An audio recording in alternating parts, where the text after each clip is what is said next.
자신을 낮추어 회개하고 겸손하여 예수님을 영접하면 천국에서 가장 큰 자가 되겠지만, 그러나 교만하여서 그 예수님의 초청을, 그 예수님의 부름을 거절하면 그들은 소돔과 고모라보다 더 혹독한 심판을 받게 될 것이라 라고 말씀하십니다.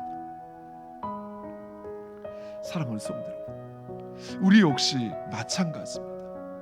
하나님께서 우리에게 말씀하실 때 겸손하여 우리 자신을 돌아보고 회개해야 하는데, 그것이 바로 예수님의 초청과 부름에 응하는 것인데, 우리는 오히려 말씀을 들을 때 나는 문제 없다고 생각을 해요.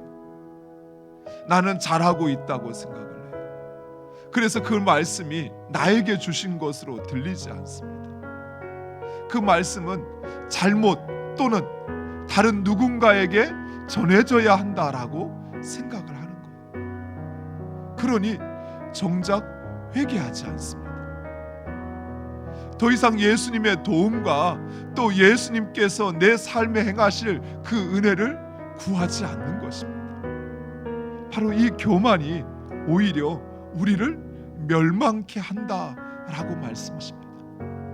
사랑하는 성도 여러분, 말씀을 들을 때 구원받는 백성들의 정상적인 반응이 어떤 것일까요? 그것은 바로 겸손하여 그 말씀 앞에 행여 자신을 돌아보며 회개하고 주님의 도움을 구하는 것입니다. 사랑하는 성도 여러분, 여러분이 진정 구원의 진리를 깨달았다면 겸손하시기 바랍니다. 그리고 다만 우리가 죄인임을 고백하며 그 하나님의 은혜를 구하는 여러분 되시기를 간절히 축원드립니다. 이러한 구원의 삶에는 참된 안식과 그리고 풍성한 쉼이 있습니다. 예수님은 제자들을 초청하셨던 것처럼 다시 한번 수고하고 무거운 짐진 자들을 구원의 자리로 초청하십니다.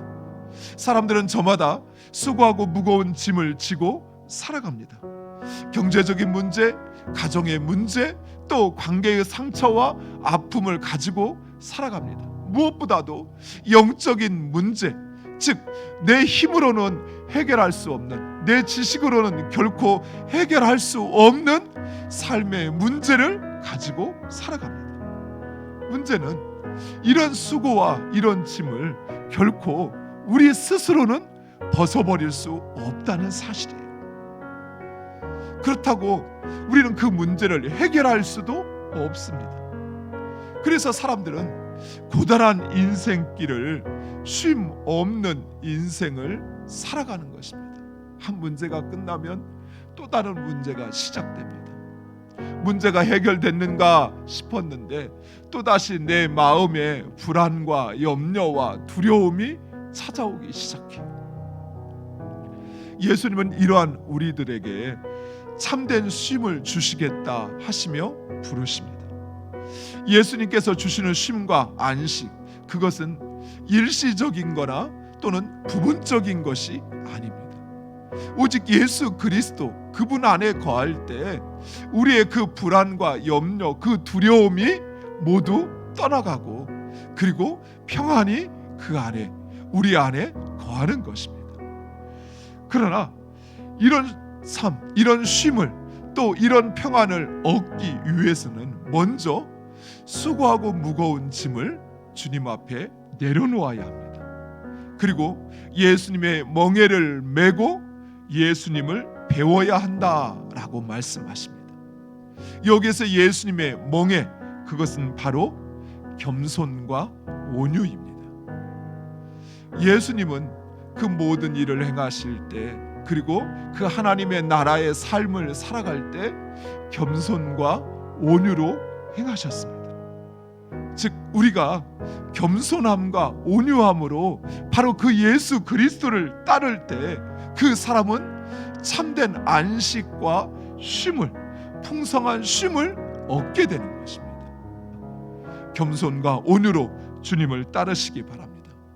바로 거기에 우리의 영혼에 참된 쉼과 안식이 있습니다.